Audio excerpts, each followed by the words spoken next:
Hey, what's up guys? I hope you're all doing well. I'm Ryan with Extreme Hardware. Say, does anyone remember the Corsair Graphite 600T? What about the 780T? Well, if you've been in the game as long as I have, you'll remember those two iconic PC cases. Launched in 2011 and 2013 respectively, the Corsair 600T and 780T were two of the PC cases that were very widely used. I, however, never got the chance to use either, but I feel a bit more redeemed today because our friends over at Corsair sent over their new iCUE 5000T RGB for review. Stay with me.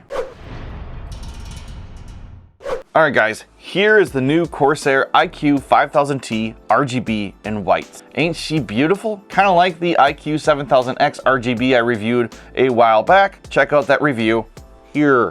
Right off the bat, I'm gonna be straight with you. The iCUE 5000T RGB is hella expensive at first glance. $400 for a mid-tower case? Are you crazy? That's more expensive than the iCUE 7000X RGB. Let's try and figure out why this case is priced the way it is. First off, you can see Corsair literally lighting things up with their iCUE RGB ecosystem. 208 RGB LEDs are present in the default configuration, which includes 3 of Corsair's light loop 120mm RGB fans pre-installed in the front. If you look closely, you should be able to see that the iCUE 5000T RGB shell has some of the hues from the old 600T and 780T days. Continuing on with lighting, Corsair has integrated 6 LED light strips in the top, front, and bottom panels. The iCUE 5000T RGB is primarily made of steel with some plastic parts such as the inlay of the front intake. The front intake also has an easy to remove magnetic front filter built in, which seems very premium. The front fan intake area, which shows off the included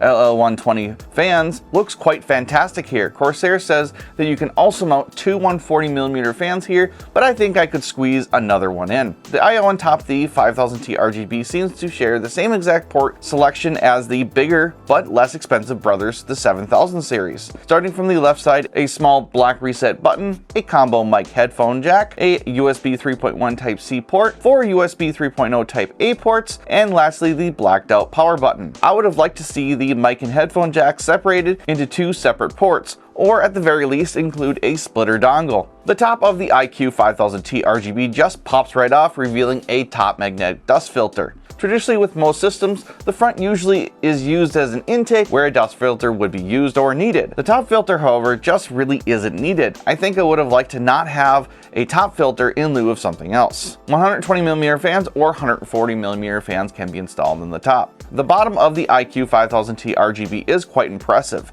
The base is made of thicker steel than the rest of the case, along with very thick rubber pads that make for a very strong base to hold a ton of PC hardware. Other than a redesigned exterior to bring back the 600T, 780T vibe, the interior is almost identical to the rest of the 5000 series from Corsair, meaning the very same motherboard compatibility is virtually the same. One thing I am puzzled on here is why the LL 120mm fans, when they were pre-installed, are not using any of the cable cutouts used for wire management. Take the 5000D for example. At first glance, one wouldn't even notice any differences. However, the roof of the 5000T RGB has been risen an additional 30mm. This additional 30mm allows for fatter radiators in the world of custom loop water cooling, in addition to easier component installation. The business side of the iCUE 5000T RGB is well put together with cable management ties running up the middle.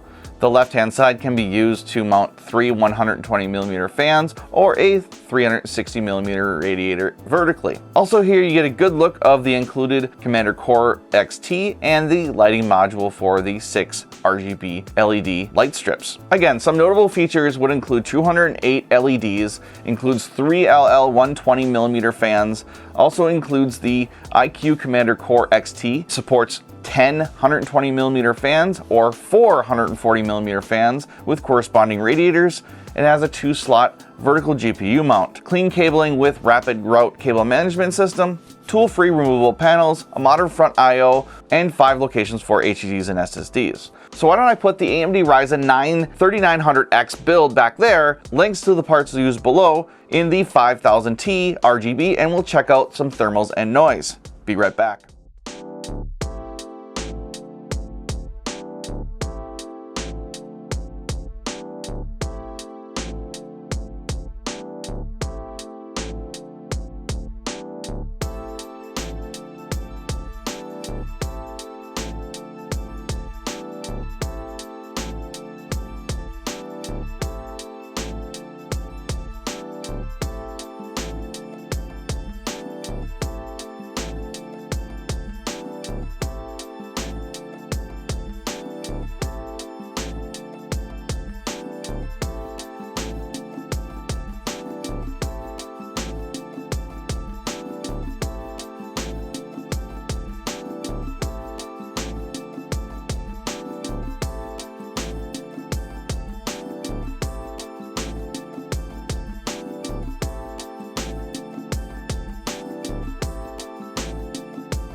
So the noise and temps were pretty good for the most part. The first run, which was run at 50% fan speed, the 3900X got up to 83C, while the RTX 2080 Super ran at 79C at a quiet 31 decibels. Impressive. Next up was 75% fan speeds, which netted a smidge better in temps at 79 degrees C for the 3900X and 78C for the RTX 2080 Super, all at 38.5 decibels. Lastly, cranking things up to 100%, which made the fans run pretty noisy at 44 decibels, got the same temps at 75% fan speed. So we have reached the point of diminishing returns after 75%. Overall, the Corsair iCUE 5000T RGB does a pretty good job at cooling. Installing components in the iCUE 5000T RGB went pretty well. Everything's slotted in with relative ease, with the entire build only really taking me the better part of an hour. The X570 Aorus Master with the 3900X slotted in nicely with the center alignment peg. My EVGA 750W P2 PSU, however, was a little bit more difficult to install, i.e. I had to take out the 3.5-inch drive tray that housed two HDDs or SSDs. No biggie, you can install three 2.5-inch SSDs on the back of the motherboard tray anyway. The iCUE 150i Elite LCD's 360mm radiator went in without a hitch in the roof, and the RTX 2080 Super FE also slotted in with lots of room to spare. Connecting the front I/O cables went pretty smoothly, but those POS USB 3.0 headers, I hate them so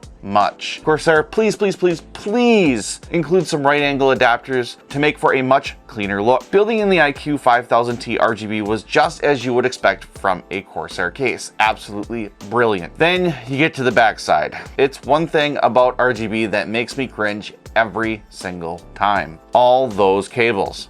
Then add a Commander Core module for each the iCUE 5000T RGB and the iCUE H150i Elite LCD, each with their own set of power and temperature sensors to run, and you've got a mess on your hands. Thankfully, Corsair has a pretty good cable management system. The Rapid Route cable management system made cables a bit easier to tuck away and finally close the backside panel to forget about it entirely. The final thing in the build is to set up Corsair's iCUE software. I personally think they have the best in the industry for RGB. Nailed it. However, nothing doesn't go on without a hitch of some sort. Installing the iCUE H150i Elite LCD in the iCUE 5000T RGB with having its own Commander Core module, which plays hell with USB 2.0 power.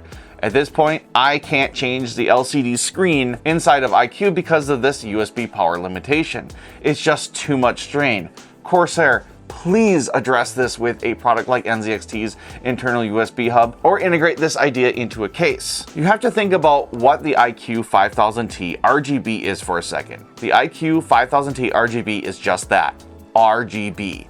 It's for people who want the bling, who want the unicorn vomit everywhere and on everything. So with that into account, once you add up the included accessories, which all Corsair did was pick from their own product line, i.e. a iCUE Commander Core XT, 3 iCUE LS100 Smart Expansion 450mm LED kits, and 3 LL120 RGB white PWM fans, for a grand total of $325 USD. Mind you, 130 USD of that is just 3 of those LL120 fans. If inflation was taken into account, in 2013, the Corsair 780T could have been had for around 190 USD. The 780T included 240mm red LED fans, as well as a gray and black 140mm fan mounted on the rear. The Corsair 780T had no case lighting other than the red light coming from the front 140mm fans, and the 780T only had a fan controller built into it. Fast forward to 2022, with almost a 21% inflation rate, makes the Corsair 780T around 230 USD in today's world, while the 600T would have been around 200 USD. So yeah, 400 USD does sound a bit more justified, but I'm in no means okay with the pricing. 400 USD still is a lot of money. The iCUE 5000T RGB is kinda in a class of its own. There isn't any mid-tower PC case out there that has a substantial RGB ecosystem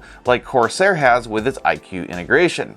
Moreover, I hope Corsair has plans to announce a non-RGB version for a fair bit less, say in the neighborhood of 200 to 250 USD. Of course, that would depend on what and if any cooling fans would be included. A couple things I would like to see that would have made sense or made a better value would have been a dongle for headphones or a headset with a mic and a PCIe 4.0 riser cable to show off that GPU you have 2 slots for a vertical GPU mount. Overall, the Corsair 5000T RGB is a fantastic case that cools well and looks the part. I just wish it was a bit cheaper. So if you're in the market for a new PC case, chances are you're gonna be looking at some sort of RGB fans or lighting. It also means you're probably looking at a Corsair case already, and the iCUE 5000T RGB might just be what you're looking for. If not, maybe a non-RGB version is in the works.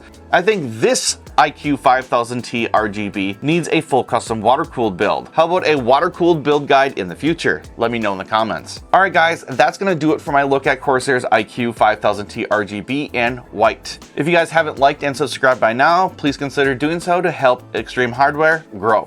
Thanks for watching. I will see you in the next one.